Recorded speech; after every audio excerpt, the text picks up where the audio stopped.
What the heck's going on here? Hey, there we go. Hello out there. We're on the air. That was that live the whole time? Or did I just start? We've been having some serious delays. Usually I just press the go live button and then we're live. But the last couple times I've tried it delays by like 30 seconds, it feels like, or more. Anyways, it appears as though we're live. We're back after the long weekend. Usually rusty on a Monday morning, but on a Tuesday morning after a long weekend, I feel like we're going to be... It's freezing in here too. I guess summer's over. We had a nice summer. 3 days. 3 days of summer this year. Oh, what the heck's going on here?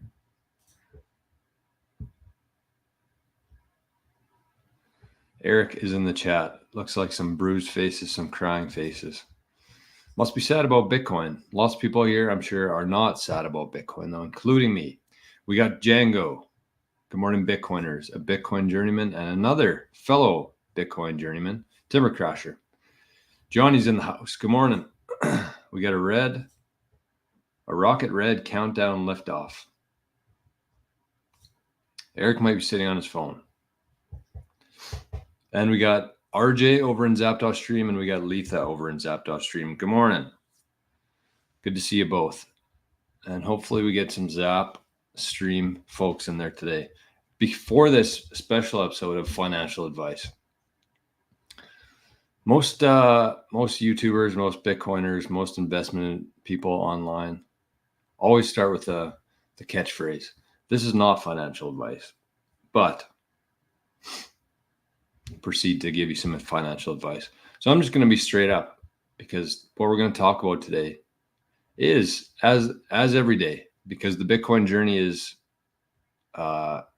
daily live show focused on actionable and logical discussion for Bitcoiners and for future Bitcoiners.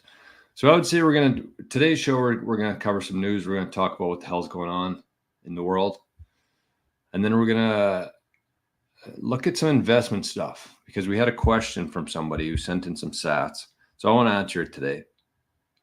And then we're going to look at one of our favorite infamous spreadsheets. I was up early this morning working on this.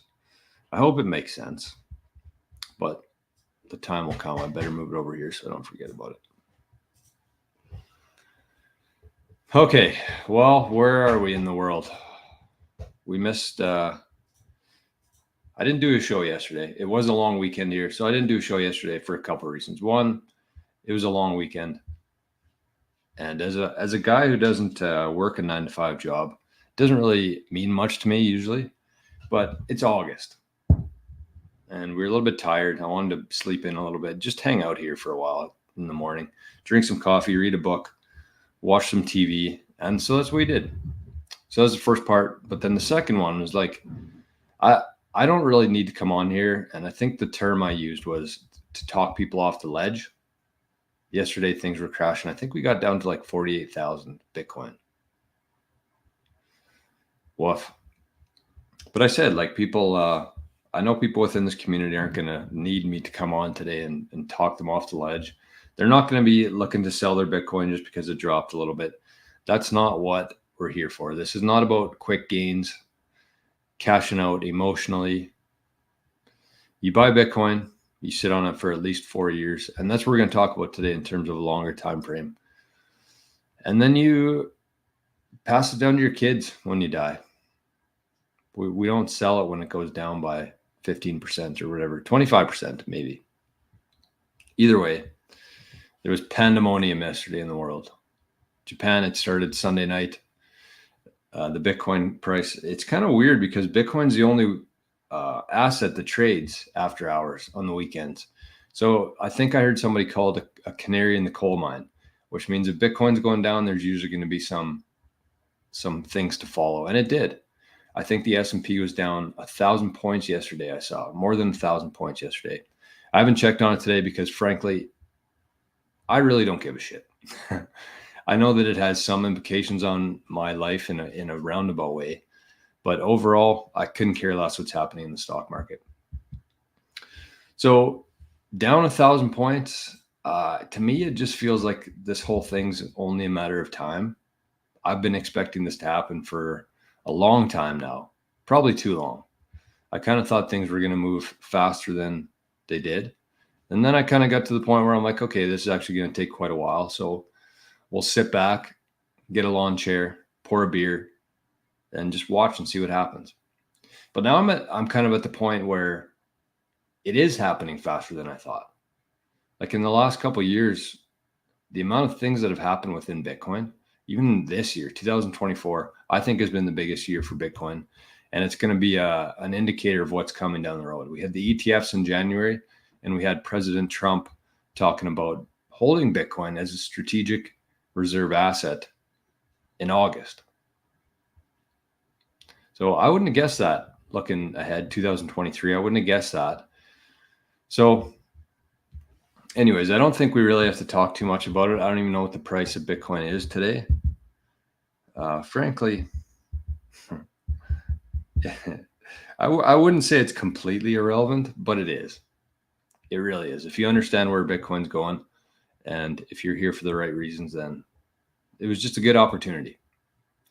Unfortunately, I didn't have a whole lot of cash to be purchasing, but you know what, the strategy we talked about last week would have been perfect for yesterday. That's exactly what, when days like that, 25% down, and you have some cash sitting on the sideline, that's like a dream for you. You wait for that, and it might go down further, but that doesn't matter. We talked about the lump sum, then DCA for a couple of years, and then just sit on the sidelines and wait for days like yesterday, 25% down. That's a Black Friday sale for Bitcoin. Marvelous Mind says, good morning from England. Where the heck is England? I thought it said England, but England. Afternoon, it must be in the UK. And good morning, Matt. Good, Matt. We're shaking off a bit of rust here. All right, let's, I got a new QR code on the screen. I don't know if, let's try her out here. I hooked it up to Arnie's wallet. I had the King Golf logo there for forever, but I figured I would put Arnie's, all my things in the way. Oh no. Arnie's code there. Send. No, it doesn't work from there. What about from there? Yep. So you can be on a phone, obviously, if you're using that, but QR code isn't working for Letha. Oops. Well, maybe I screwed things up. Did I? No, it seems to be the right one. It worked for me. How do I get this off of there? Anyways, if it doesn't work, I'll change it, or we'll do something else. But anyways, I thought I'd throw Arnie's QR code up there for his adopted son 98 at Wallet of Satoshi. A little bit better than the logo. More productive, I think. Okay. Well, I usually have a list here, but I don't really have a list today. So I got a couple things to go through. Some news.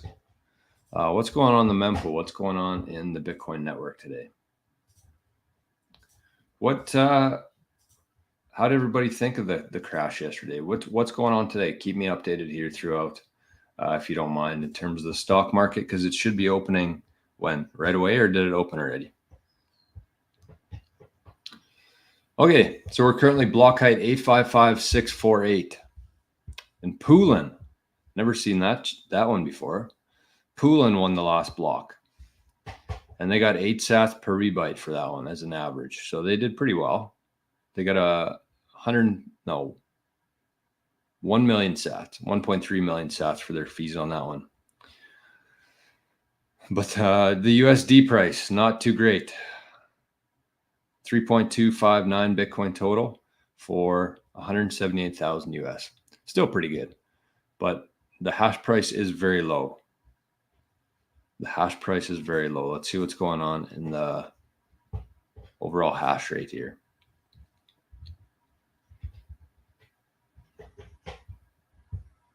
So this is our 1-year chart. It looks like the difficulty is at an all-time high. The hash rate is higher, all-time highs everywhere. So the hash price is way down, because when the hash rate's up and the price is down, that's never a good thing. But let's zoom out a bit. Let's see what this looks like overall. Holy man. It's my favorite chart in Bitcoin right there. That's my favorite chart in Bitcoin. And for anybody who's kind of new to the show or new to Bitcoin, this is the total amount of energy in the Bitcoin network. So every time somebody plugs in a Bitcoin miner, this goes up. Every time somebody unplugs a miner, this goes down. So we're pretty much at an all-time high here in the difficulty and in the hash rate. But as you know, we're quite a ways from our all-time high price-wise. So the hash price, the miners are struggling right now. We had some news yesterday too, in terms of more people shutting down, throwing in the towel in Bitcoin. Mutiny Wallet. The Mutiny Wallet team announced that they're shutting down the wallet. Operations are wrapping up. Said you're still going to be able to use the wallet with your own server. I'm guessing just because it's an open source wallet, which means you can essentially copy and paste it, but I'm not sure. And I'm not really sure on the reasons either. I did see that they were going through a bit of Bitcoin burnout, which is expected right now. This is where we are today. I don't know why I have a notepad in my hand. Where we are today is the hardest it's going to get for a while as a Bitcoiner. We've gone through the last 4 years after the last halving. Price went up, all-time high back in November 2021. And then we had a couple of years of just like depression, just slowly downward trend, down to $15,000, I think. And then we started going back up again. But the summers of after the halving, they're typically like, there's a lot of anticipation. There's a lot of excitement. Nobody really gives a shit though, other than the ETFs who are buying as much Bitcoin as they possibly can right now. But it's the summer lull of after the halving. It's expected. I'm feeling a little bit of burnout myself. Nothing crazy at all. I think the main cure for that, and I mean, it's a little bit different circumstances from me doing a show and them running a Bitcoin wallet. But you just always have to ask yourself why you're doing it. And then you usually feel a little bit better about everything instantly. And then take a cold shower. That'll get you in the mood for anything you need to be. Oh, there we go. Okay, so Letha says it's working. She was doing it wrong. So all you have to do there is you open your wallet, you click send, scan that QR code. And if you're watching it on your phone and you want to contribute some to Arnie's wallet, which is up to like 30,000 sats now. So thank you to everybody for those generous donations. The richest dog on earth has more Bitcoin than most humans. But if you're on your phone and you can't scan it, you can just send to Adopted Son 98 at Waldo Satoshi, which was a completely random address that Waldo Satoshi generated for Arnie. And he is a rescue dog, so it was very fitting. Rick, everyone smashed the like yet? It's a good question. Rick is always our reminder of the likes. So we hit 3,000 subscribers last week. Pretty big deal on the show. So big shout out to everybody who's been here.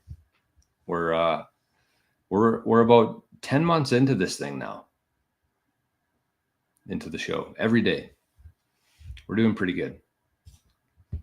But thank you to Rick for reminding us every single day, including Johnny, to smash the likes. I see Django's over in Zapstream, and so is Plunger. Morning, fellas. Okay, I just realized I forgot to send this. So anyways, back to the Mutiny Wallet. Pretty unfortunate. It sounds like they're going to be building something, a different product, different wallet maybe.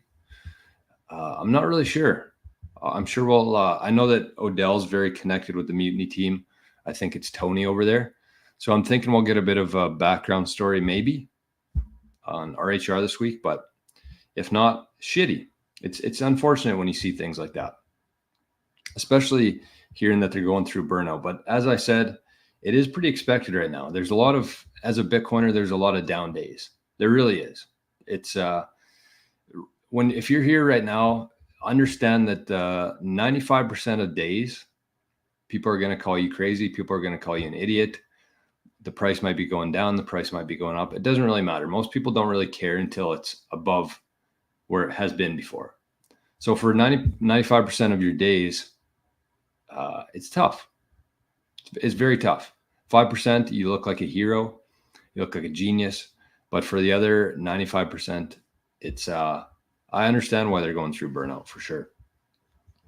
It's not an easy place to be, but it's worth it. That's the thing. If it wasn't hard, there would be no opportunity there. Letha has zapped 1,000 sats this morning. Congrats on 3K subscribers. Thank you, Letha. Thank you, thank you, thank you. Okay, I think this should have sent now. Only a couple things to report this morning, other than the whole market taking a shit. Cold Deck says we got 7 minutes now, 0 minutes until they ring the bell. Speaking of ringing the bell, we got a couple. Today's show, I think, is going to be mostly focused around the S&P, the stock market, investing, long-term. We're going to look at a spreadsheet, but I wanted to show you this one because this is one of my favorite options right now for investing. Because I understand that not everybody is going to go 100% into Bitcoin, take their Bitcoin into cold storage, and put all of their life savings, their family's life savings, into Bitcoin. I know that that's not a real reasonable thing to do. I also know that there are people in this chat who have done that. I'm not even at that point. I still have some money in the legacy system, in the financial system. So this is one of my favorite companies right now. And so I'm going to give them a bit of a shout out. Semlar Scientific. Just in from Bitcoin News, a sponsor of the show. Cheers to Bitcoin News.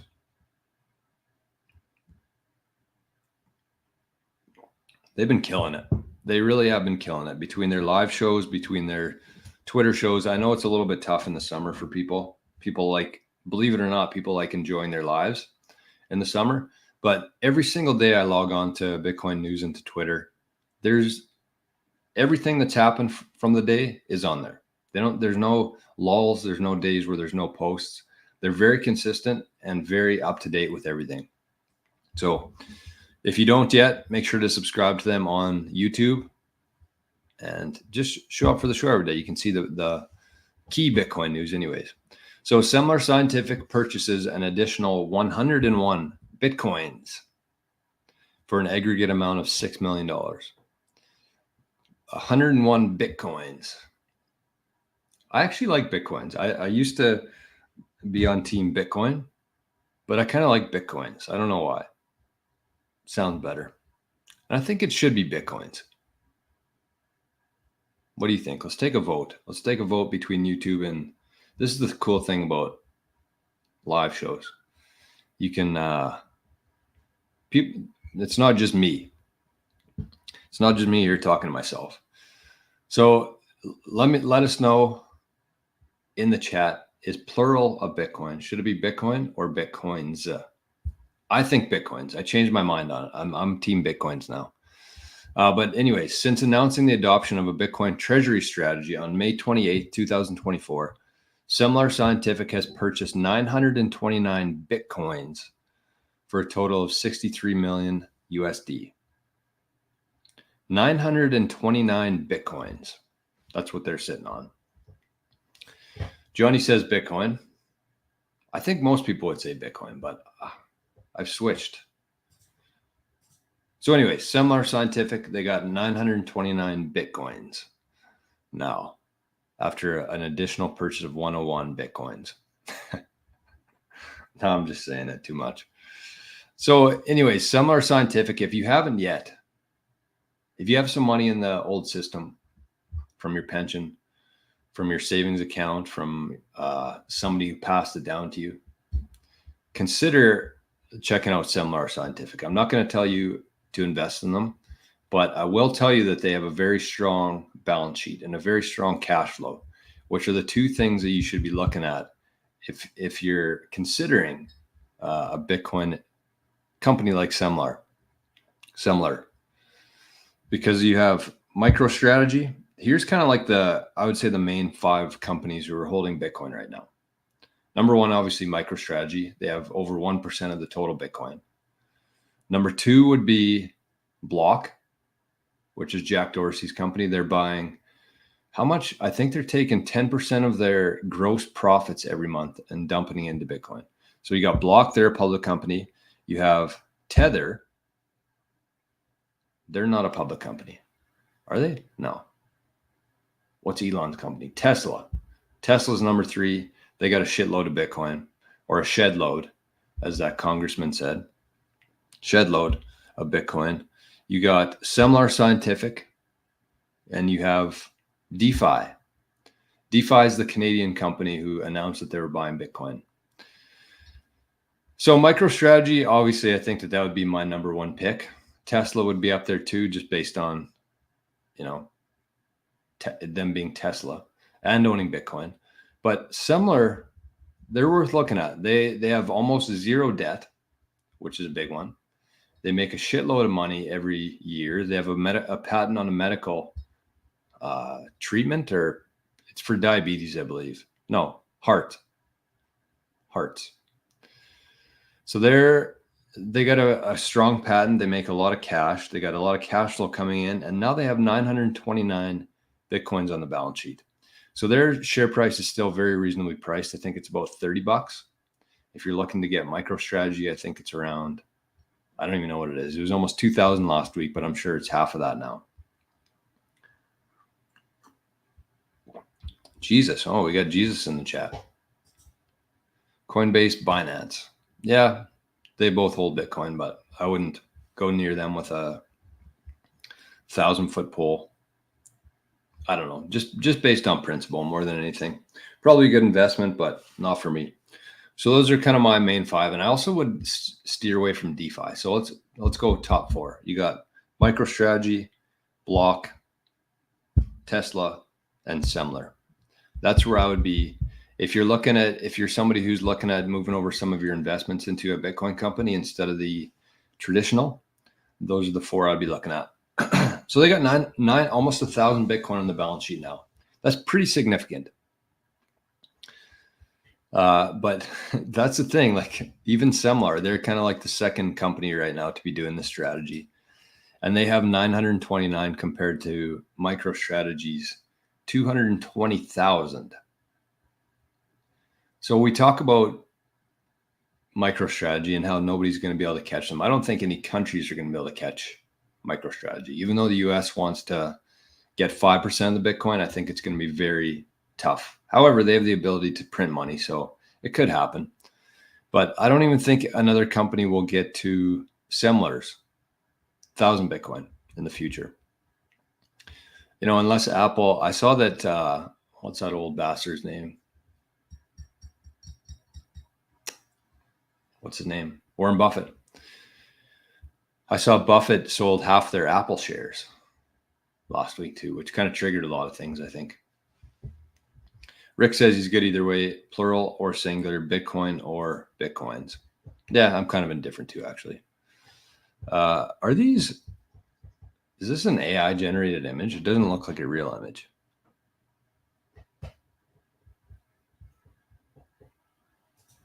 I don't know. So Semler Scientific, check them out if you haven't yet. You know what I forgot to do? Bitcoin well. Let's give away some Bitcoin over here. Okay, my balance is low. I need to top up quickly. Need to pull over for some gas.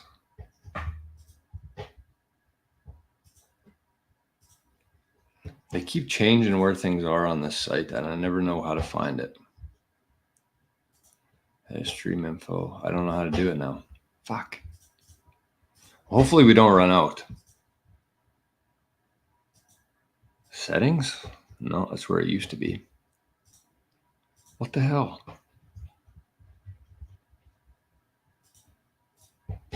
Okay, come on. This can't be this hard.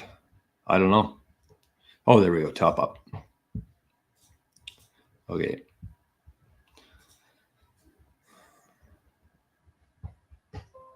We're topped up. Okay, let's go to Bitcoin Well. Let's give away some Bitcoins. No, I think it would only, yeah, we can't say Bitcoins there. Let's give away some Bitcoin. So it would only be Bitcoins if you have more than one Bitcoin. Sorry for anybody new to this show today. It's first day after a long weekend here. We got a bit of a hangover, long weekend hangover. We're just doing our best. It's all you can ask for. Johnny says MicroStrategy is currently at 1281. All right, so it didn't go down that much.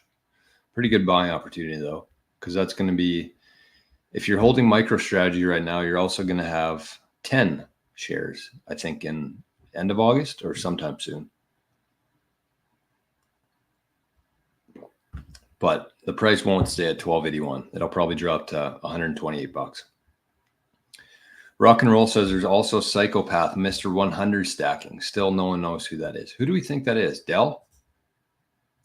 I've heard rumors that it's Dell, a government. What was the other one I heard? It would make sense that it's Michael Dell because he's been talking about Bitcoin, and rich people don't talk about things until they actually own a lot of it. So it would make sense to me that Mr. 100, and for those unfamiliar, there's been somebody, an unknown Bitcoiner, who's been buying Bitcoin, 100 Bitcoin every day for like the last year or more.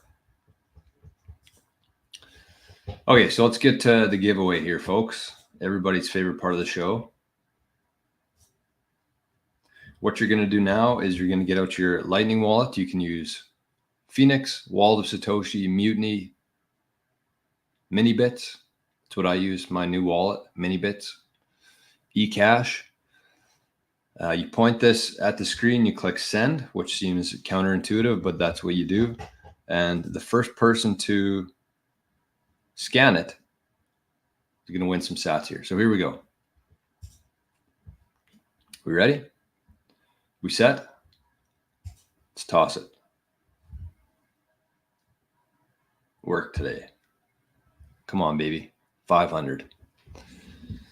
500 sats. So Bitcoin Well, it's kind of the incentive that they have to use their exchange. They give away tosses into the wishing well. And every toss is worth between 500 sats and 1 million sats. The highest we've got so far is 2,100. But we're going to get some big ones. Doing this every day, we're going to get some big ones. So there you go. I hope that has been scanned. Let's just double check here. Let's open up the mini bits. Many bits. Wish death upon me. Blood in my eye, darling, I can't see. I'm sure nobody signs up for my singing, but it's part of it. Okay, it's been claimed. Congrats to whoever got that today. So that is Bitcoin Well. If you're in Canada or the US, which is probably where I'd say 70 to 80% of my audience is from, make sure to get a Bitcoin Well account. Support them. They're a sponsor of the show. They give away free Bitcoin every single day on this show. And so bitcoinwell.com/Jor. Get yourself an account. And just by using that link, you actually get 5 free tosses into the wishing well. And each one of those tosses will get you some free sats. What did I miss about them? They got straight to your cold storage. They don't hold it at all. You buy Bitcoin on there, you send it right to your wallet. They got a very simple 1% spread on that's their fee, 1%. And the rewards, free sats. I love that. If you refer a friend, if you buy Bitcoin, if you complete their, Bitcoin knowledge quiz, get you 500 sats, I think, just for doing that. So probably worth it. If you got some time today, grab yourself an account, bitcoinwell.com/Jor. All right. What else we got going on? I see we got a few. Oh, we got Bodie's over in the Zapdos stream. Good morning, Visionaries. Long time since I've been able to watch live. Good morning.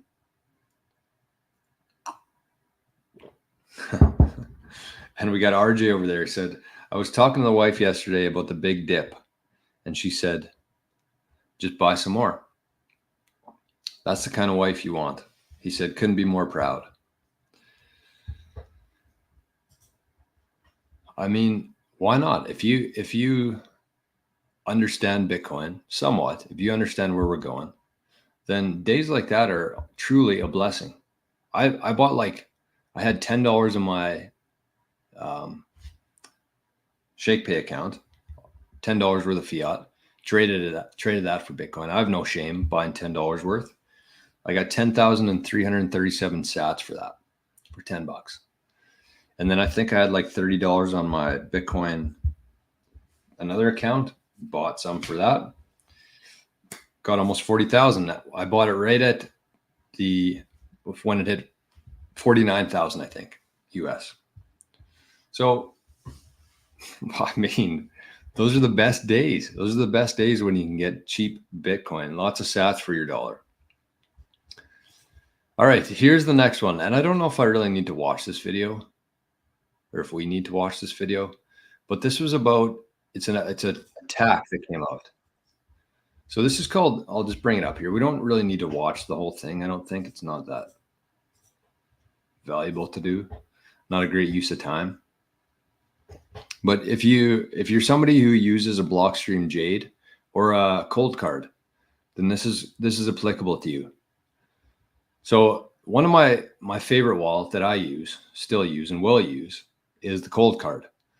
So that it actually uses a thing called air gapping, where you basically load your transaction on your Sparrow wallet, on your interface, whatever you use for that. And then you save it to a little micro SD card. You pop it into your cold card. You sign the transaction, you save it, and then you put it back into the micro SD slot and you load the transaction on Sparrow wallet. So it never actually plugs into like a USB. It's never connected to a device. You just save it. You're saving files on a USB or a micro SD card. Sorry. So I love it. I think it makes the most sense. I feel most secure using that. But this came out yesterday, a Dark Skippy account. So it's a powerful new method for a malicious signing device to leak secret keys. So if you have some time today, I would suggest watching this if you're somebody who uses the cold card or the Blockstream Jade, anything with an air gap. So this is Bitcoin News said a new form of attack called Dark Skippy is disclosed, where an air-gapped hardware wallet can have its seed phrase exposed over the mempool due to a malicious firmware. So it's a 3-minute video there. I would say, like I said, take some time, watch that today. I'll kind of go through my interpretation of it. So it's essentially a firmware update, a malicious firmware update. So if you're somebody who keeps your devices, which you should be, your software up to date, but if you accidentally install the wrong one from, I don't know how you'd find the site, maybe a decoy site, but you install the firmware, you sign a transaction, and your private key, your 12-word phrase, is actually exposed or published to the mempool. So whoever is watching that, or whoever is responsible for the Dark Skippy, what a name, Dark Skippy, with a little evil rabbit there. Kind of freaky. Dark Skippy. So they get to see your private key. So I guess moral of the story, and kind of what the only thing I want to really talk about this is that I know that non-kyc came up with a statement yesterday. Jade came out with a statement yesterday, basically saying that, if you do things properly, you're not going to be affected by this. So just pay very close attention to where you're downloading things from, whether that's an application from a website, whether that's a Bitcoin wallet, whether that's a firmware update. Just pay very close attention to where you're downloading it from and make sure that you're getting it from the right source. It's very easy to just Google something, click the website, download it, And all of a sudden your Bitcoin wallet, your 12 words are exposed to the mempool. And for most people, if you're keeping it on cold storage, you're probably going to have a bit of Bitcoin on there, or a lot of sats anyways. So just pay attention to that. This is, we have to be very attentive with this kind of stuff. There's a lot of responsibility that comes with Bitcoin. It's fun. It's exciting to say the whole, be your own bank, but no middleman, but everything has trade-offs, right? When you don't have when you take on the responsibility for yourself, when you don't have the insurance there of a bank, somebody to make sure that regardless of what you do, it's going to be covered. When you don't have that, you have to be the person responsible for it. And there's a lot of responsibility there. And a lot of people simply either aren't ready for that or have no interest in it. But pay attention to that. Pay attention to what you're downloading, where you're getting things from. Make sure you verify the sites. And as Nate says here, verify all the software via the signatures. So maybe sometime in the near future, we'll do a show on kind of how to do that.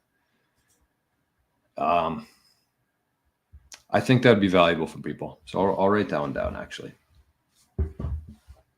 Write it in the notepad. There's very few things written in the notepad today for August 6th, 2024. Verifying signatures.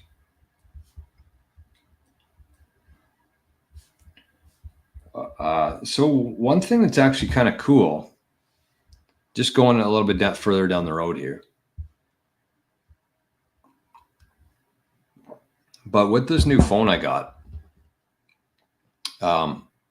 it's an Android, and so you can actually download an app called the Zap Store, which is essentially like the App Store for Bitcoin and for NOSTR stuff.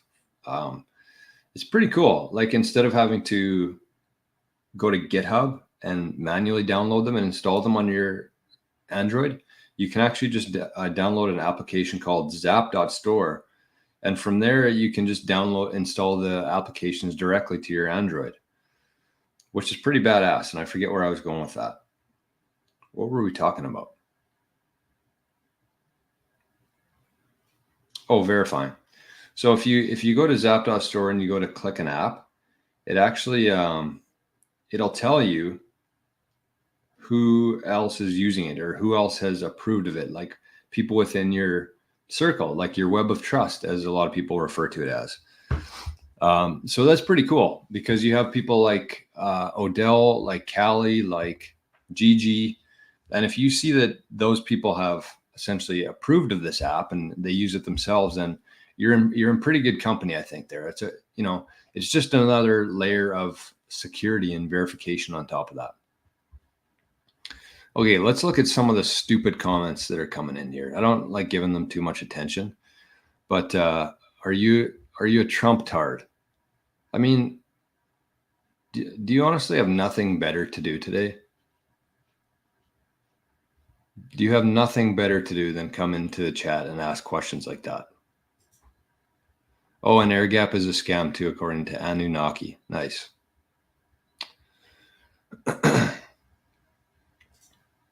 Best wallet is a paper wallet, which is free. You want to create a brain wallet where you generate your own words and not something generated by the company. That's actually good advice. But you kind of ruined it for me with your first comment. So if I knew how to block you, I would do that. But at the same time, maybe I'll just put you in a timeout. Save Seattle. Trump is a grifter. Can't trust him. First thing he said at the conference was talk about Israel. Very strange. And Jor must be a Jew. Man, some really friendly people in here today. Okay, let's focus on the real humans in here. Rock and roll. With Sparrow, you can easily verify cold card firmware updates. Yeah, Sparrow's the best wallet. If you're a Bitcoiner and you're using something other than Sparrow, I think you're doing things wrong. There's just so many good things, so many good features within Sparrow that you can use, especially the UTXO management and labeling transactions. That's where, and as Rock and Roll said, you can verify the firmware updates.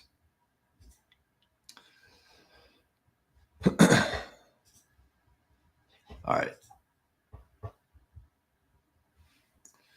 So let's talk about the main thing today, I think. Is that it? Is that all we had to get through? No. Yeah, okay. Here we go. This is the question that came in. And I just realized it's on my other phone that's in the other room. Yeah. The only thing worse than a Tuesday is a Tuesday after the long weekend. But the question was, I remember it, and that's what kind of triggered this whole discussion today that we're going to have.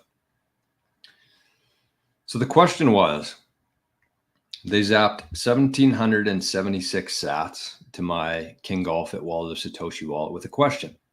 So every Friday, a couple things that I wanted to talk about on this is if you got a question, just leave it in a YouTube comment, send an email. All my information is in the description below, the show notes. Find a way to get a question out. And every Friday we go through Bitcoin Q&A. But if you got a question that you want answered right away, you can just send a zap on zap.stream, or you can send it directly to the wallet with a question. So that's what this person did.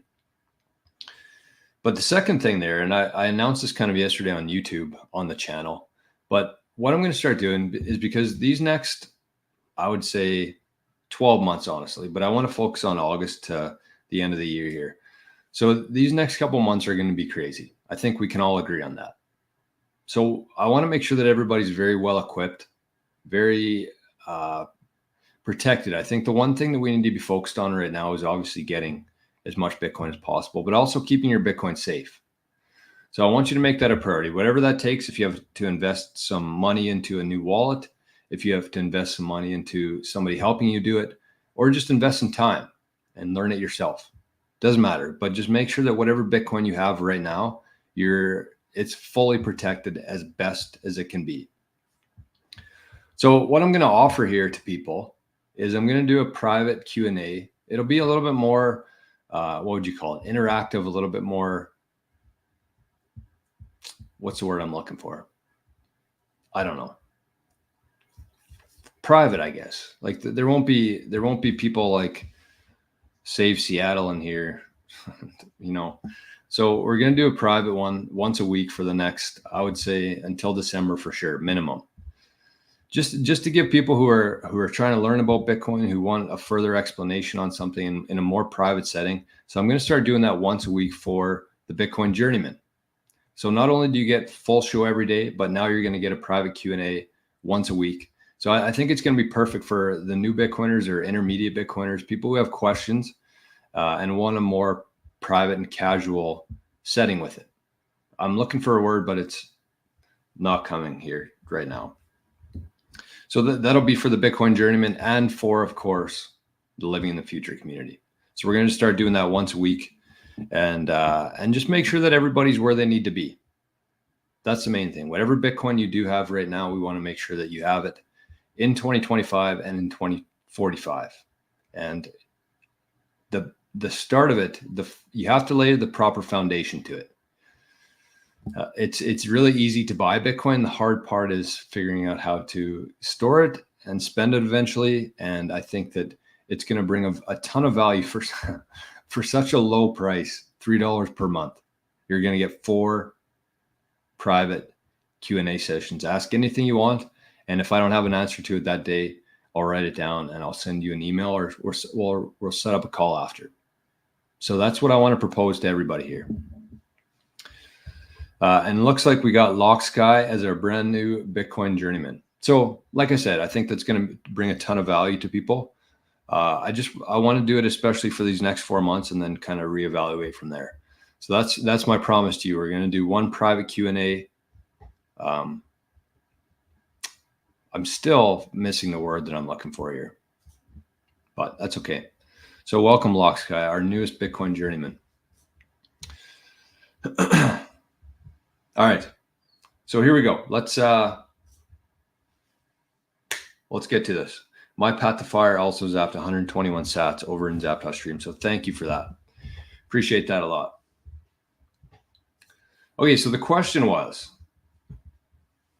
if you have money in an IRA, what would you advise rolling it over into, I think they used Unchained, where you can actually take your pension, your retirement fund, you can roll it over into Unchained. They do all that for you and put it into Bitcoin. I don't know if I think it's self-custody Bitcoin, but it might be ETF as well. I'm not 100% sure. I'm in Canada, so I'm not overly familiar with Unchained.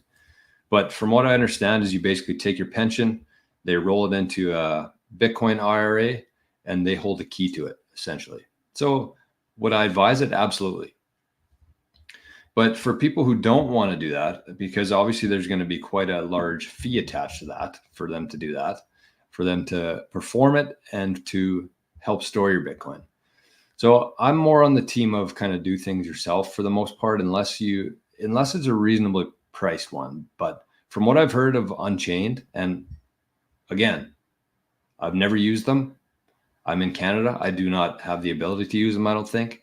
But from what I've seen of their fees and their setup costs and everything like that, I just think it's better off at this point to be buying Bitcoin with that. So unless you can find somebody for a very reasonable price to help store your Bitcoin and help do that for you, I would kind of do it myself.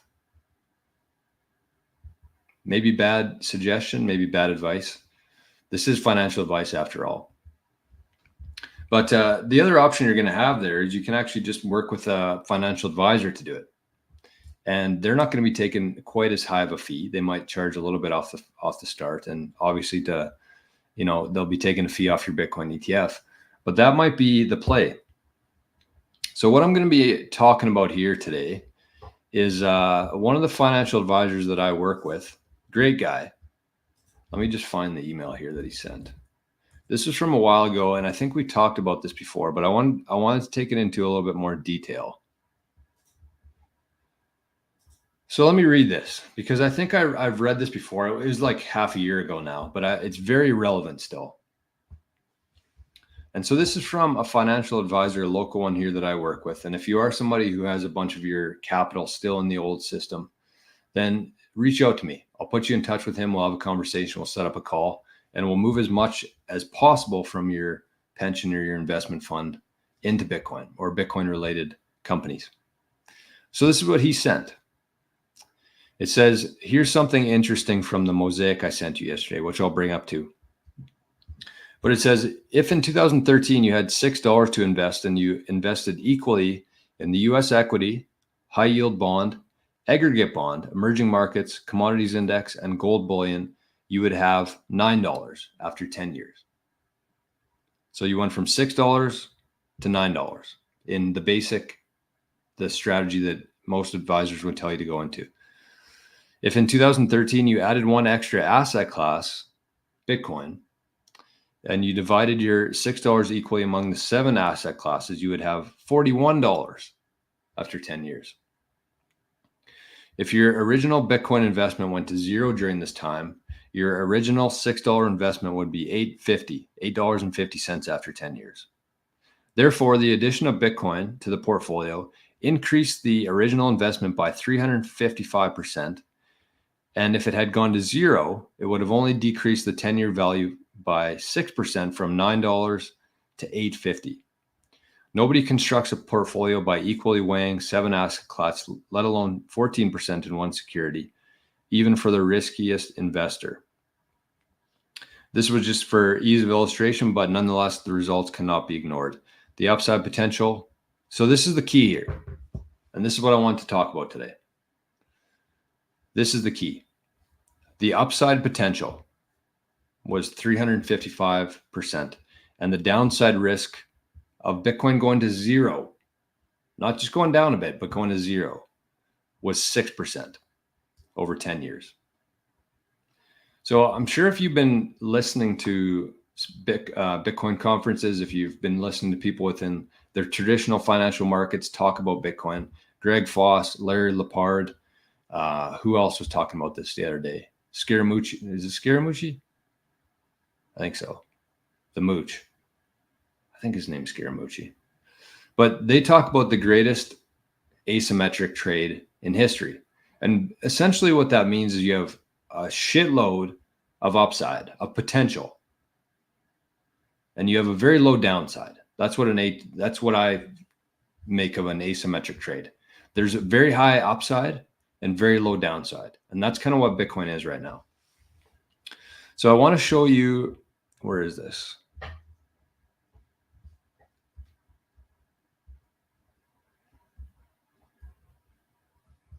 How can I hide this? I don't know if we can.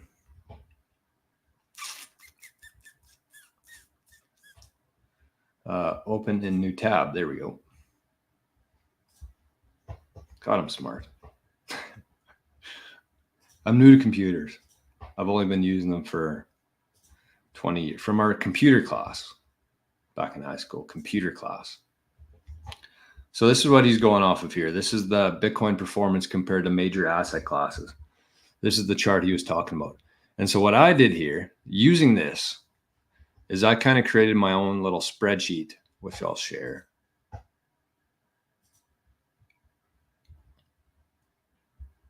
Just to go through a real example of this with real numbers.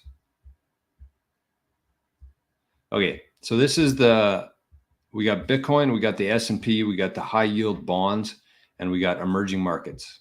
Hopefully everybody can see that okay. So all this information was actually taken from that graph that he sent me, graphic. So I took the last 10 years here, 2014 to 2023. I left out 2013, which had a 5,000% return for Bitcoin. So we left that out just for, so it's not too crazy. So I got a couple options here, and he kind of went through this in a very simplified way so we went from $6 to $9 in traditional, and then we went from $6 to what? We went from $6 to $9 with the usual mix, and we went from $6 to $41 if you included some Bitcoin in there. So this is what I want to show here. This is if you had $1 million back in 2014. You didn't put any in Bitcoin. You had 40%. I kind of use like the traditional 60-40. I think this would what it would be. So 40% in the S&P, we got 40% in the high yield bonds, and we got 20% in emerging markets. So this obviously could differ. I just wanted to keep things fairly simple for illustration purposes.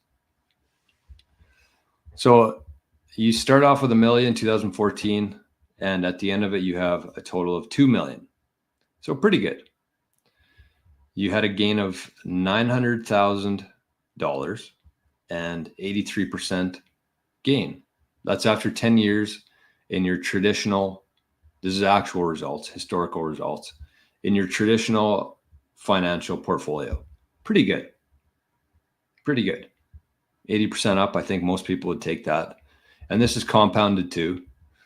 So that's a pretty good return, I would say. Let me just check on something quickly here. Sorry. I just want to make sure I'm not missing anything, because I was writing down some notes yesterday.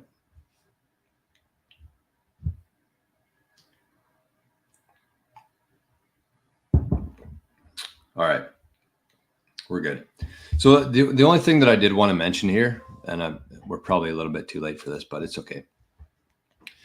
I was calling this episode, This is Financial Advice. I wanted to put the full show on YouTube today, just so anybody out there who has any sort of money in the traditional markets, I think this is going to be a real eye opener, almost as much as the house chart there, comparing Bitcoin and fiat prices. But keep in mind here that this is based on actual data. This is not my opinion on anything. This is financial advice because it's just logical advice. But at the same time, I wanted to use 10 years because with Bitcoin, if you're putting any sort of money into Bitcoin, you want to be very long-term focused. Contrary to what the media will tell you, what the governments will tell you, there's not a whole lot of people in Bitcoin who are here to cash out back into fiat. So if you're buying Bitcoin, you're going to be here for at least 4 years, I would say, if you really want to get the full potential of it. But if you want to, I went 10 years. I think a lot of people will probably hold it for 20 years, 50 years, forever.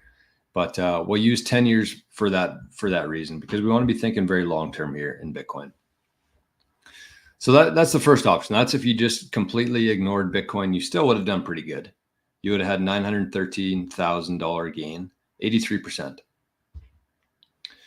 So this next one here is if you would have allocated 2% into Bitcoin. Crysler did like a split between them. I thought the 2% was very reasonable, especially before the ETF showed up. I think that 2% Bitcoin was very conservative, very probably high risk for a lot of people. So 2% Bitcoin here. I took it out of the high yield bonds, dropped it down to 38%. So we got 2% Bitcoin, 40% S&P, 30% high yield bonds, and 20% emerging markets. So just with the 2% allocation, we went from a $900,000, and this is what we're started with here, $8,000.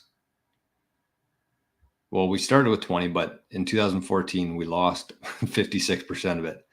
So we started with $8,400, and it went all the way up to $726,000 after 10 years. So with Bitcoin at a 2% allocation, you would have had 150% gain versus 83% gain, which is great. I mean, I think anybody with a brain would take that with a very low percentage, very low risk, 2%. And that's kind of what I want to highlight here. I did one for 5% as well, which is this next one. So this is a little bit more risky, I think, again, especially after the ETFs or before the ETFs legitimized it a little bit and made it very easy for people to hold Bitcoin. So this is at a 5% allocation. After 10 years, you had a 2.6 million gain for 253% upwards. So that's with a 5% allocation to Bitcoin. But this is the thing that I wanted to show here. So at 5%, I think that that's a fairly reasonable amount. But this is the highlight here. This is kind of what I want to focus on. So you had $1 million, you put 5% into Bitcoin, 40 into stock markets, S&P, 35% into high yield, 20% into emerging markets. So this is worst case. This is, as you can see here, I zeroed out Bitcoin. This is assuming that after 10 years, you had a whole bunch of highs, a whole bunch of lows. And in 2023, Bitcoin crashed to zero. They found a way to shut it down. The Bitcoin network was hacked. It went to zero. So look at this, though. Here's the very interesting part. You still, even with Bitcoin going to zero, you still had a $867,000 gain for 81%. And if you just had Bitcoin's, you didn't put any money in Bitcoin, you had an 83 or 84% gain. But if you bought Bitcoin and you lost it all, you still had an 82% gain. So that's the asymmetric part of Bitcoin here. That's the part that I wanted to highlight. And so this is if you put 10% into Bitcoin back in 2014. You would have had a total gain of 4.4 million USD for 432% upside. And the crazy thing about this is we've actually already gone through 2023 and Bitcoin did not go to zero. So whoever was ballsy enough to put 10% in their, only 10% too, back in their portfolio back in 2014 would have had a 432% increase through that time.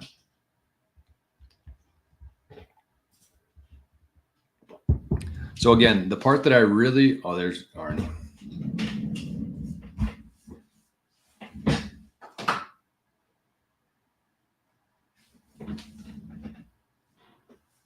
Hello.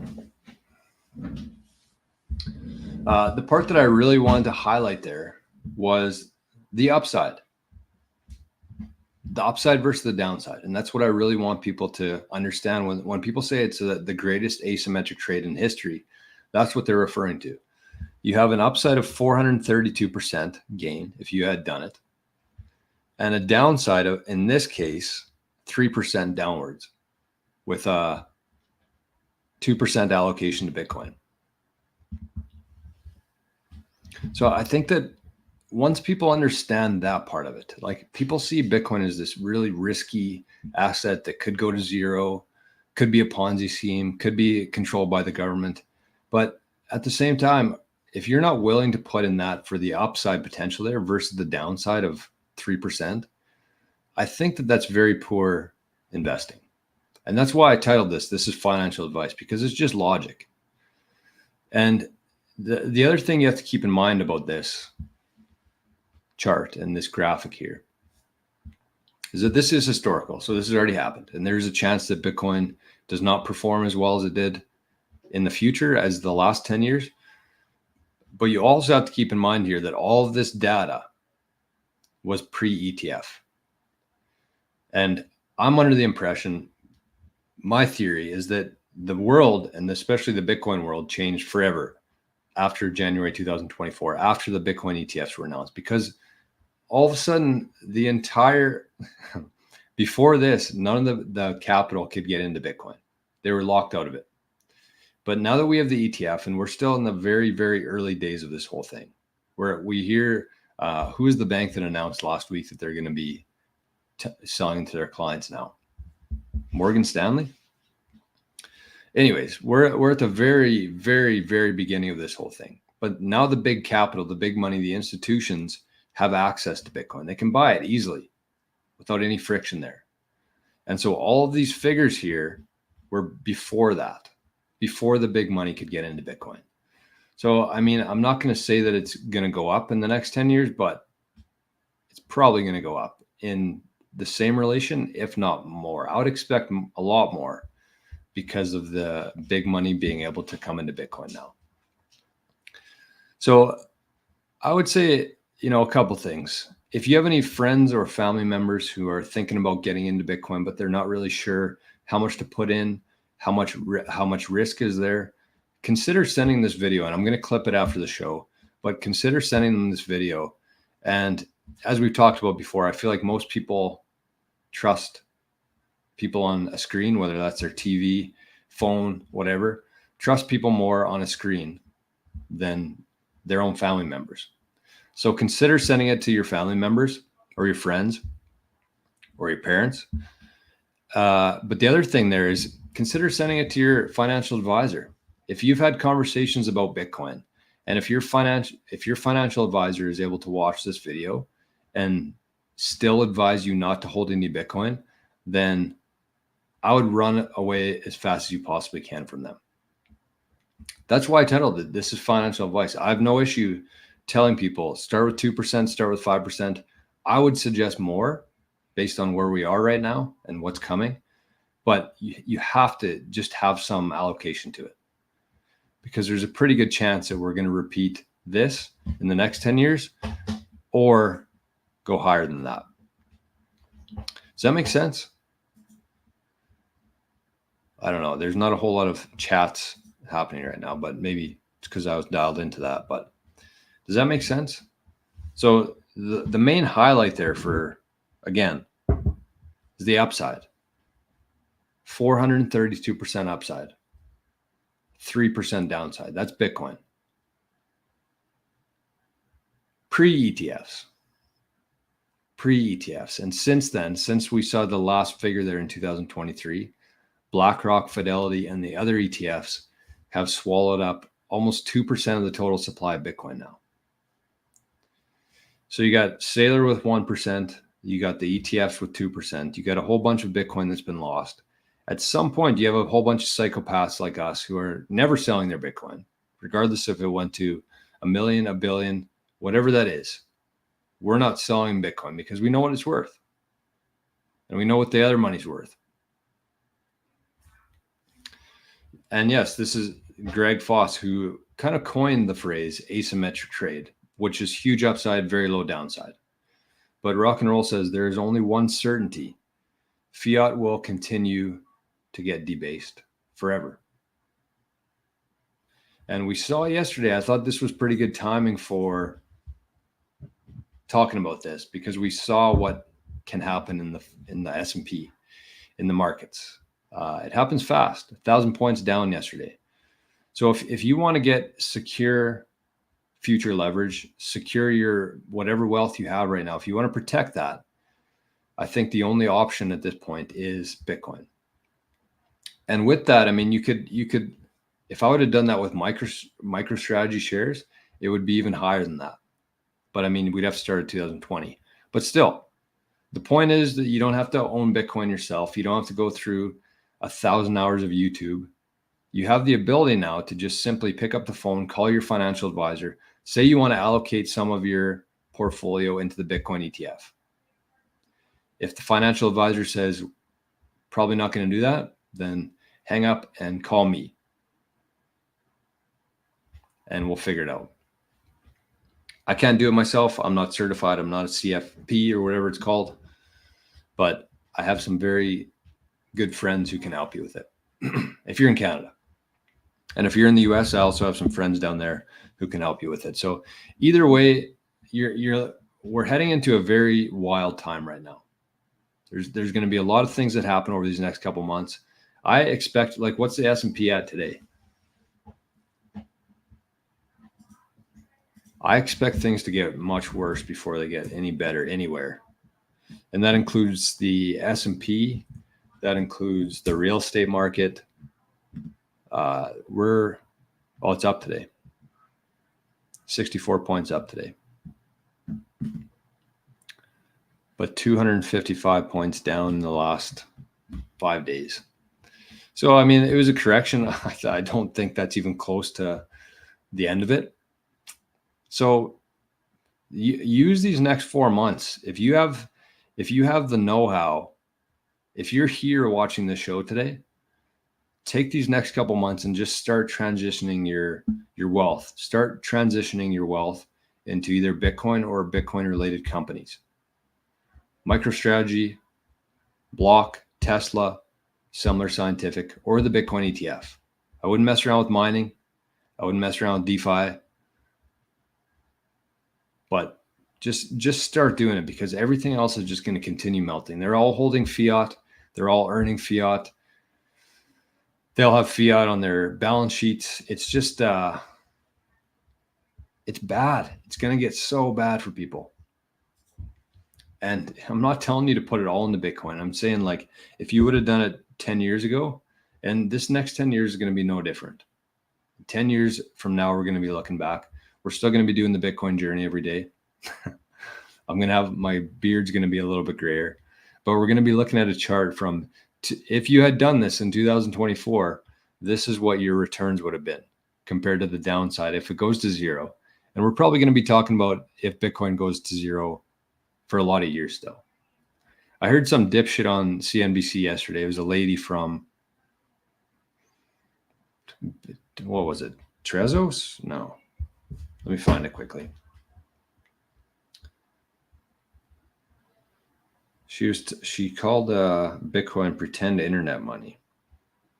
Maybe we'll end the show with that as a dedication to her, as a dedication to all the stubborn, arrogant advisors out there who are more concerned with earning a profit on their funds and commissions on their funds versus actually giving a shit about their clients.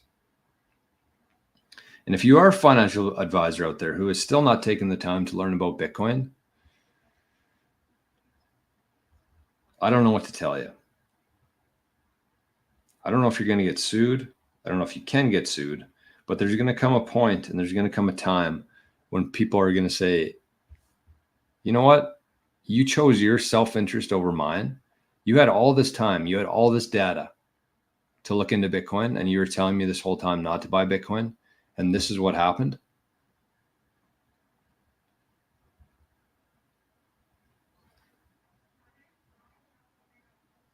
Sorry for anybody on the audio right now. We did not crash. I'm just looking for something here. Where is this? Where is this lady? Here it is. Tezos, that's what it is. Tezos company. I'm going to send it. We're going to watch the video. And then we're going to call it a day. Tezos.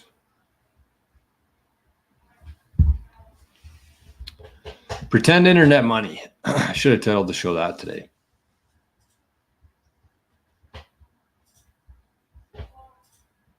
All right, here it is.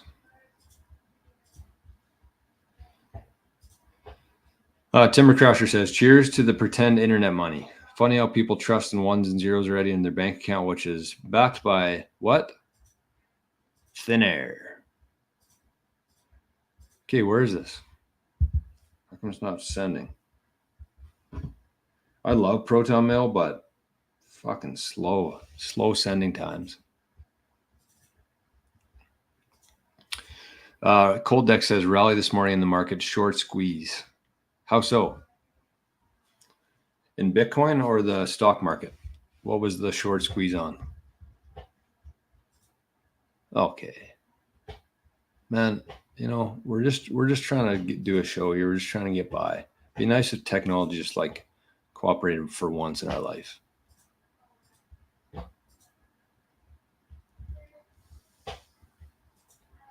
All right. Well, I don't know if this is showing up or not. This is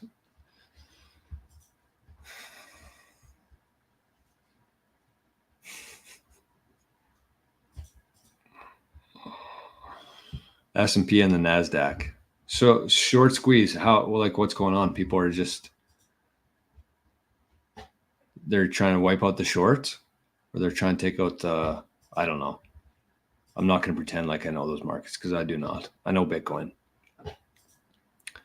Okay, I don't know what the F is going on here. I'll try this. Send. There it is. All right, here we go. This is from Bitcoin News as well.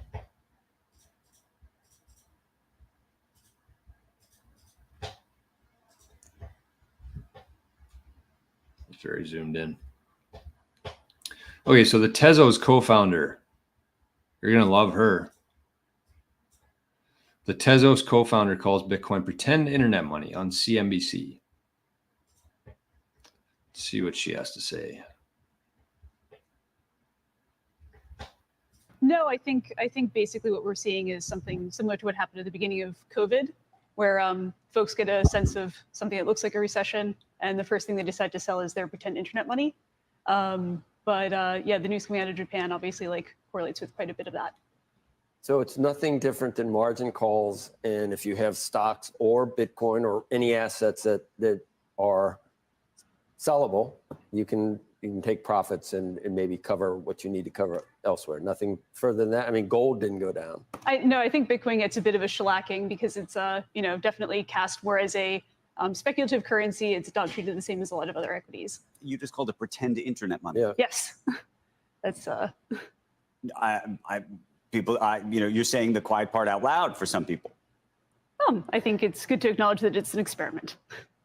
No, I think basically what we're seeing is something similar to what happened at the beginning of COVID, where folks get a sense of something that looks like a recession, and the first thing they decide to sell is their pretend internet money.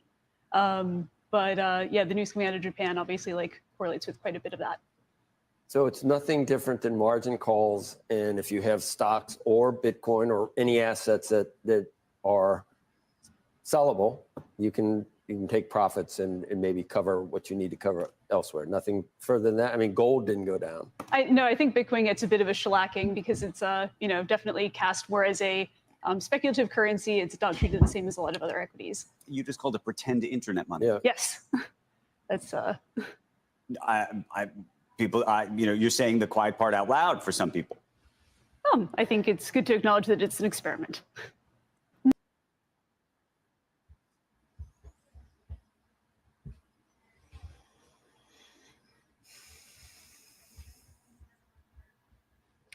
Woosah. I mean, I don't know. You could tell just by listening to her, watching her body language, you can tell that she has no fucking clue what she's talking about with anything. Lots of ums, lots of ahs, lots of very nervous smiles. People like that just bother me so much. She said it's important to call it what it is, an experiment. Of course it's an experiment. Everything in the world is an experiment. What the hell are you talking about? Pretend internet money. What part of Bitcoin is pretend? Which part exactly is pretend about Bitcoin? Because it somehow in 15 years got $1.2 trillion market cap without any marketing, without any very poor marketing, I would say, lots of FUD, lots of reverse marketing. When you have the ability to influence an entire population with your talking heads on TV telling them not to buy Bitcoin, it's still achieved $1.2 trillion worth of market cap. If you've sent Bitcoin before, if you've actually gone through the trouble of figuring out how to send a Bitcoin transaction, if you watch the whole process like we have on the show before, you could see that there's absolutely nothing pretend about that whole process. You plug in a miner, you could be anybody, anywhere on earth. You don't have to be an accredited investor. You don't have to have millions of dollars in investing. You can plug in a miner and you can start contributing to the Bitcoin network, and you can start earning money in Bitcoin through mining. Anybody can. Anybody with an electrical hookup at their house can mine Bitcoin. There's nothing pretend about Bitcoin. I don't know why people go on TV and say that. I don't know why they let people like that on TV to say that. I have no idea. It makes no sense to me. But the unfortunate thing about this whole situation here is that there's not a whole lot of people who watch the daily Bitcoin journey. There's still a lot of people who are at this age who have a lot of money that is about to get completely wiped out from the stock market. A lot of people who are 50, 60, 70, 80 years old that still watch this nonsense. And they hear somebody who they trust because they're on TV, a co-founder of what? Tezos? Whatever the hell Tezos is. She goes on there and calls it pretend internet money and calls it an experiment. Which part? Like, you have to go a little bit further and explain what makes it pretend and what makes an experiment still. I mean, everything's still an experiment in life. And if you're against that, then I mean, even the science lovers out there, those are experiments as well. Everything is always evolving. It's an experiment. The show is an experiment. Maybe I won't show up tomorrow because I get kicked off or I get tired of it. It's just, everything is. So what the hell are you talking about? And like I said, it's unfortunate because people rely on these news outlets like CNBC. And you got to give a shout out to Joe, what's his name? Scarborough or something? Squawk Box with Joe. He's a Bitcoiner. He gets it. But you have people like this come on and say things like that. And people without any sort of context, without any further explanation about it. And so people, I feel like the majority of people just hear that. And that's all that they remember. Bitcoin's, somebody on TV told me that Bitcoin's pretend internet money. They said it was still an experiment. It must be very early, very risky. And instead of looking at the actual data, they listen to some dipshit who has no idea what she's talking about on TV. And they're going to pay for it. It's unfortunate, but shout out to everybody out there who does not listen to the mainstream news and chooses to watch the Daily Bitcoin Journey instead, where we cover real stuff, not just words, not just buzzwords. Yeah, and Bitcoin Rumor's right. We should expect this, and it's going to continue. The haters come out every single time Bitcoin dips. It never fails. And it's true. There's people like her who just wait for this to happen, and then they come out, they get on TV, their company pays CNBC to be on TV for a while, and then they can trash Bitcoin while it's down. And once the price begins to rise, the haters retreat back to their caves. 100%. Aaron says, Goldhouse's land is not an experiment. Her metric is simple. If it was experimented generations before me, it was already experimented.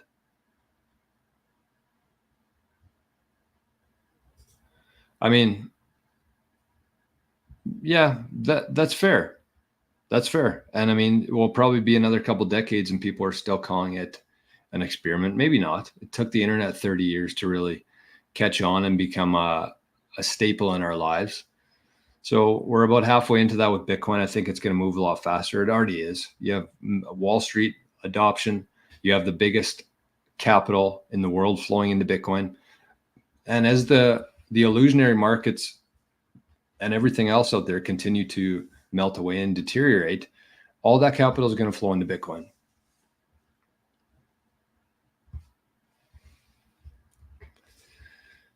Rock and Roll says, can't listen to any normie who haven't even studied at least 20 hours. There's a lot of people who haven't put more than 20 minutes into Bitcoin and still think that they have an opinion on it. They can just, that's the internet for you though. And we should get used to that. Plunger says, you have to remember that these financial bigwigs have an agenda to maintain. They have a lot of customers into other asset classes to serve and protect.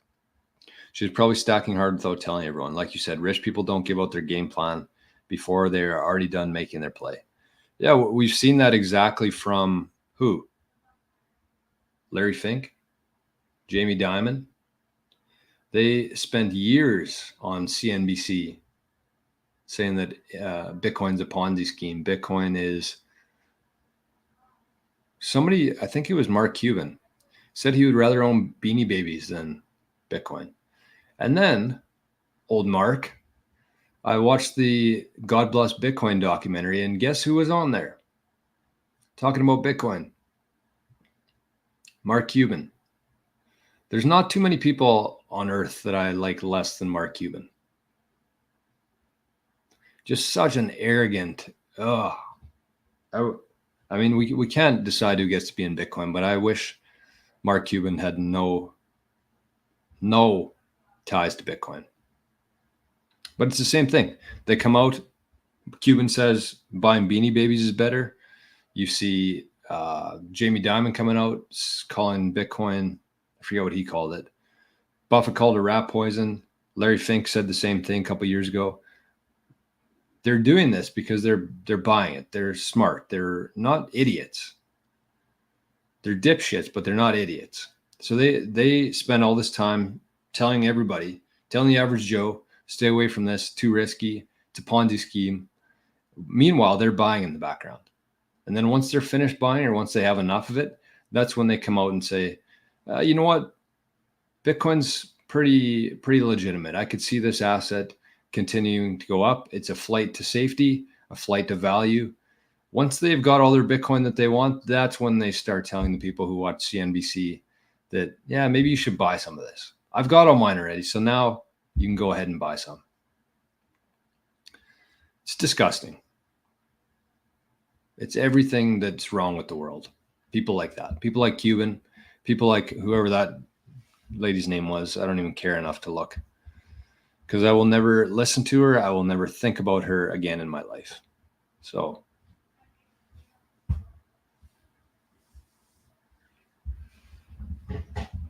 Diego. Great name. Crypto Shrimp says, better late than never. Hope we all having a fantastic Tuesday. It's been a good day today. We did a full show on YouTube. 123, no, not 100, hour and 23 minutes. And Crypto Shrimp says, times like these are for buying if you have the extra cash available, or touching grass if you don't. This too shall pass. That's great advice. And I like the second part of that. If you don't have any cash, it's hard. It's really hard. If you're a Bitcoiner, if you understand what's going on here and you see the price tank by 25% and you have no cash sitting on the sidelines, it's tough. Been there plenty of times and will continue to be there plenty of times in the future. So all you can do is just appreciate what you have, protect what you have, and focus on building and earning and finding ways every single day to earn more and more Bitcoin. Okay, so this makes more sense. Who is this? Is this Bodhi? No. Oh, sorry. I've been missing a lot of chats here. It just seems like only some of them show up. My path to fire, I missed a lot of these chats. Sorry. My path to fire says, damn, you're bullish. I love it. Yeah, I mean, it's not even being bullish. It's just logic. I missed a comment here, though. Somebody said Tezos is connected to the Ethereum somehow. Tezos will get eaten as an appetizer with all the other altcoins. I don't even know what Tezos is. I don't know who she is. I'm just basing on one thing she said off of my opinion on her, and it's not good. Iran attacks Israel, yet market's fine now. Yeah, that's Bodie. Okay. So let's round things out here. Let's start wrapping up. We're an hour and a half into this thing. We've covered a lot of stuff.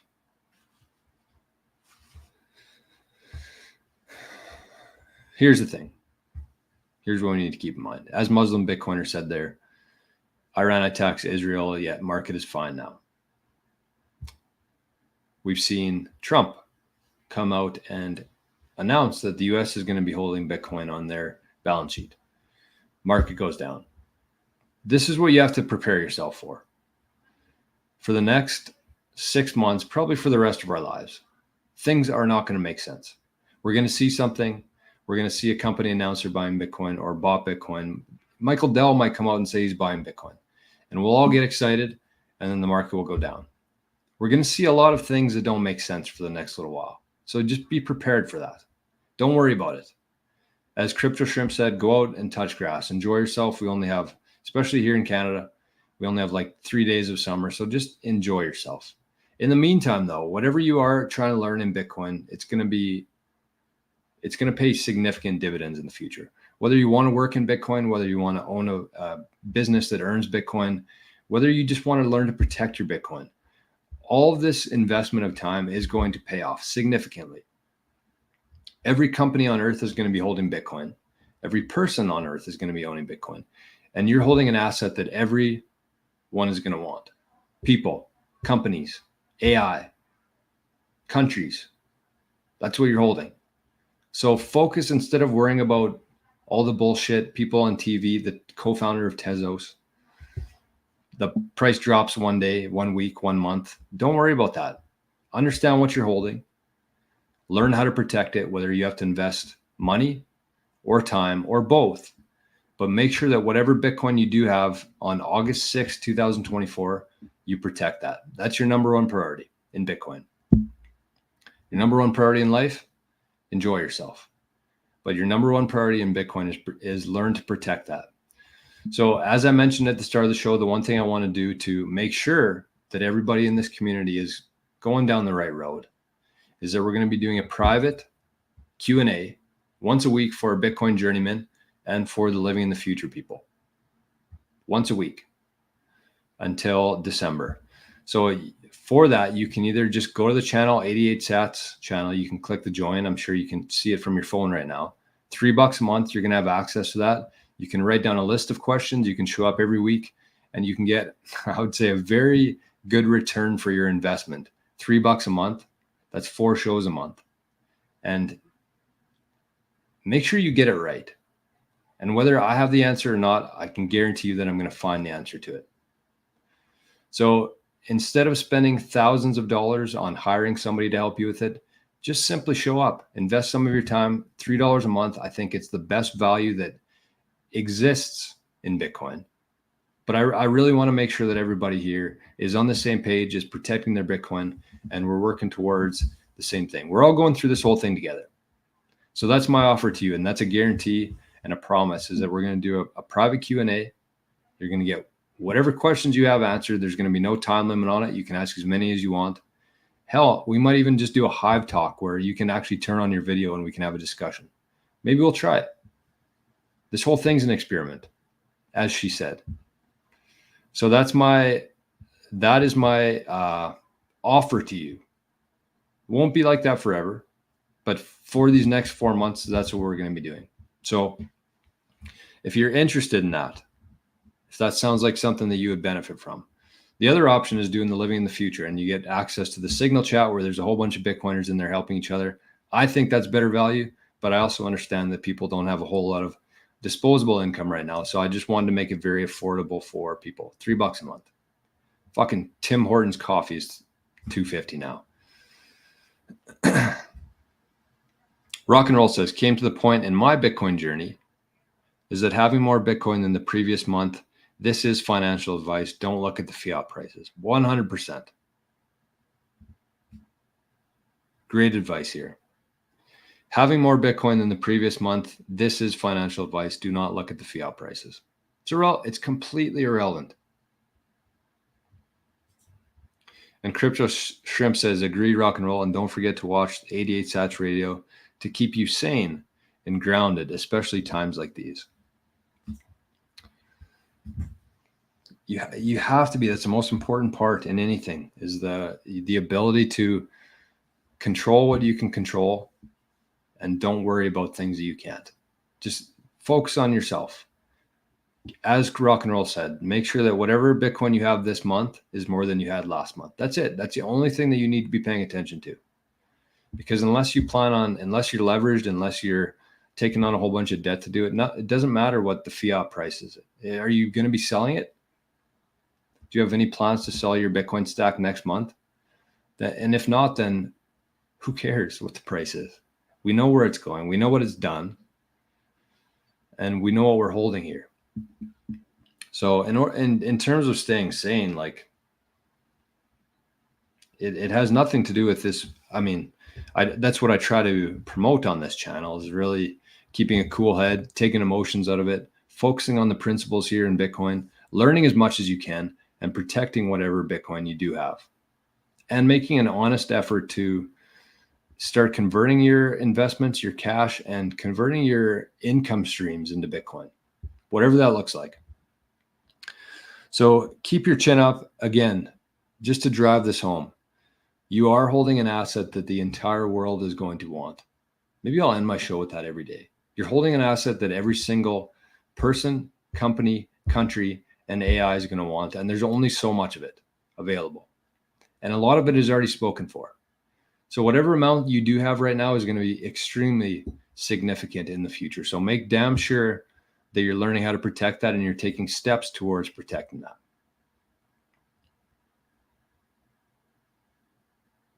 That's it. See you tomorrow. No, I should say thank you to everybody who has signed up as Bitcoin Journeyman, who has signed up as Living the Future. It helps keep the lights on in this place.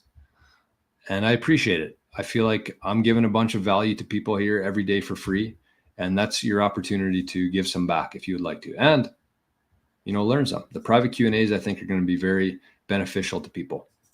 So big shout out to everybody on YouTube. Big shout out to everybody on Zap.stream. Thank you to Letha. Thank you to My Path to Fire. And thank you to Aaron for the sats this morning. Look at this QR code at the top. I thought I did such a good job of cropping that yesterday, but there's a stupid black background around it. It looks pretty Mickey Mouse. But if you want to donate some to Arnie as well, that's his wallet.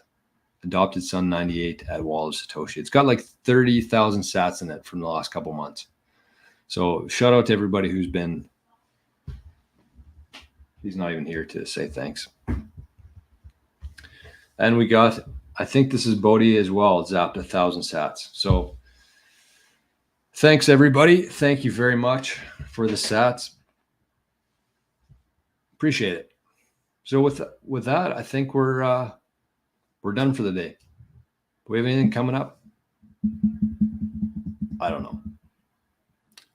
And one last thing here. If you do have any things you would like covered, any topics, I'll try. I mean, here's the thing. There's a lot of people who I see comments every day on YouTube. Can you do this? Can you do a tutorial on this? Can you talk about the implications of this? It's like, what the fuck do I look like? Just a rodeo clown here? Like, I don't, it's available out there probably for one, but if you want that, if you want me to actually go through this, then, you have to pay for it. And I'm not ashamed to ask for it because I know how much value is being brought to people here. So I get a kick out of people just telling me to do things like I'm a puppet. So if you want to chat, we can do that. If you want to get a hold of me, we can do that. If you have any small questions, we'll cover them every Friday. But if you want a more in-depth discussion and cover it, then you have to pay a little bit. That's just life. So sign up for one of the tiers, and we're going to maybe do it tomorrow or Thursday. We'll do the private Q&A. So that's it. Have yourselves a great day, Jason. You're a little bit late, but good morning to you as well. Have yourselves a great day. We'll see you right back here first thing tomorrow morning. Bye-bye.